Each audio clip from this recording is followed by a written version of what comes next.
Shehzad Poonawalla first. You know, we saw External Affairs Minister Jaishankar criticize Canada in strong words. Is that where this ends?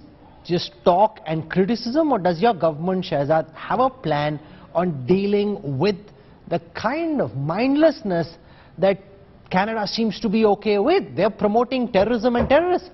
Rahul, first of all, let me tell you at the onset that we do appreciate the statement made by the Canadian representative in India, but they need to do a lot more, because this has been a series of actions where Canada has allowed certain elements which are radical, separatist and would have no space in the civilized world to use their territory to deface or to undermine our institutions, to undermine the legacy of our former Prime Minister or of our great leaders or of other Indian institutions of importance to us. And we have clearly drawn a red line. We have summoned the Canadian representatives and officials on various occasions, and we do take this up diplomatically, and it is in the interest of Canadian and Indian relations, which we want should progress further, that Canada should understand that there is a red line that has been drawn, and these kinds of actions cannot be taken for granted, and they need to be dealt with strictly and strongly.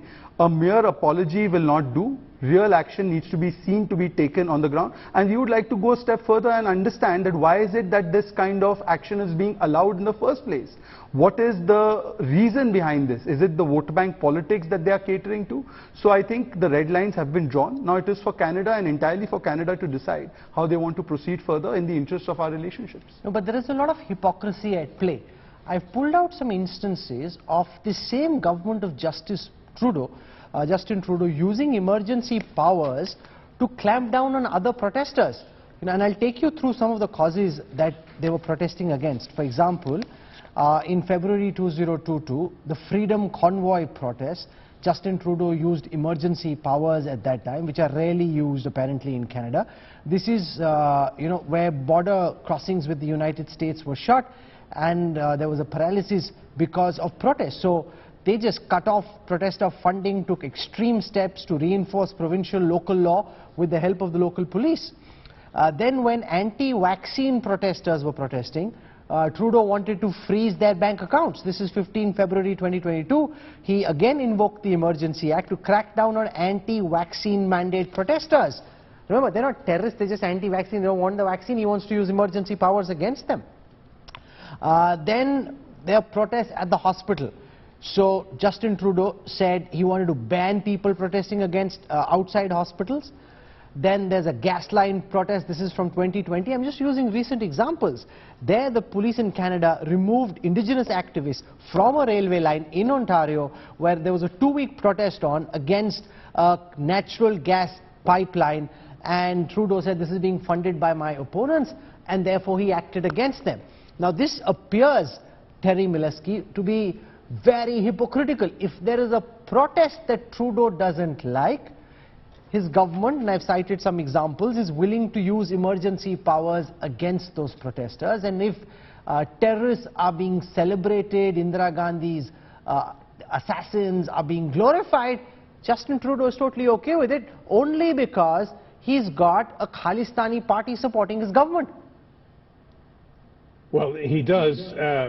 He is guilty of hypocrisy, you're absolutely correct, and this incident has exposed the long-standing hypocrisy, not just of the Trudeau government, but of all the political parties in Canada, the Conservatives and the NDP included, which have gone along with this kind of display for many years now. I realize that this is being greeted with horror in India, but let's remember that India has to some degree forgotten itself that this kind of display, the glorification of terrorist violence, has been normalized in Canada for many years. I've been wailing about it in print and on television for years. Nobody listens to me, of course. I'm just a washed-up journalist. But it is true that Canada has tolerated and normalized these kinds of displays. Remember, it's not just the assassins of Indira Gandhi in 1984.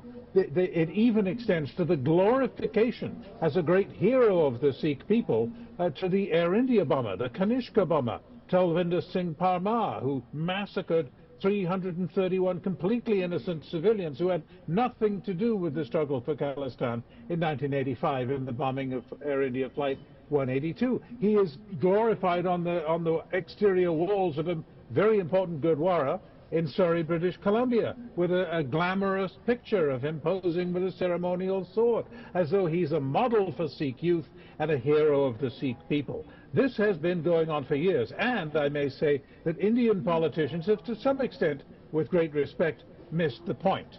They bang the table, and it's popular at home, and say, why does Canada allow this? Why doesn't Canada crack down, lock them up? Well, we have freedom of speech in Canada, and get used to it. The Western democracies are not going to abandon freedom of speech as long as there's no violence. I don't think this is about freedom of speech. I just cited some instances of action being taken in Canada against anti-vaccine protesters, against gas line protesters, against people who are protesting outside hospitals. I mean, freedom of speech can't be hypocritical. Freedom of speech can't be, if it's okay for your politics, then there is freedom of speech. If there isn't, then if somebody wants to protest against the vaccine, surely that's within his freedom of speech and expression to be able to protest without having emergency laws invoked against him, sir. Yes, I agree with your point, and I've agreed that it is hypocritical.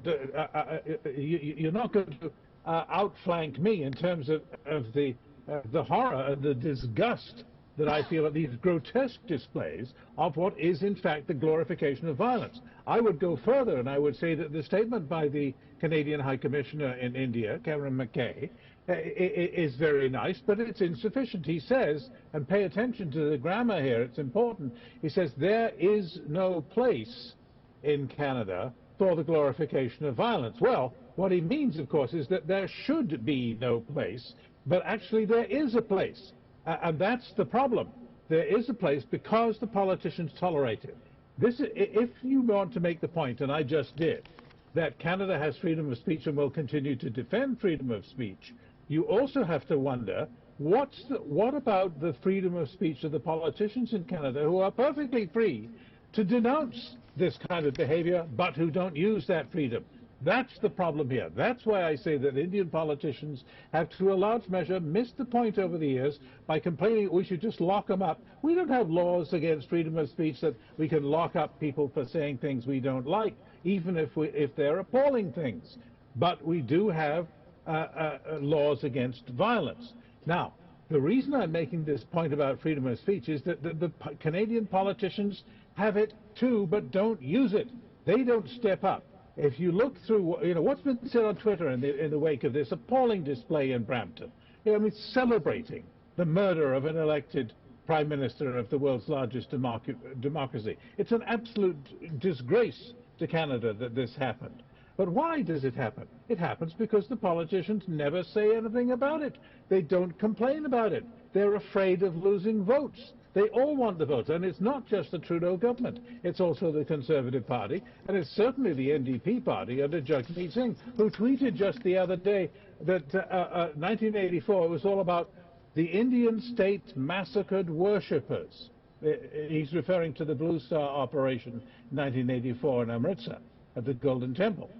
That the Indian state massacred worshippers. That's his summary, that's his version of what happened at Blue Star, as though there was no violence before that, as though Bhindranwale was not killing people with gay abandon, and to include policemen, editors, journalists, the murder long before Blue Star, the murder of Lala Nagar Narayan.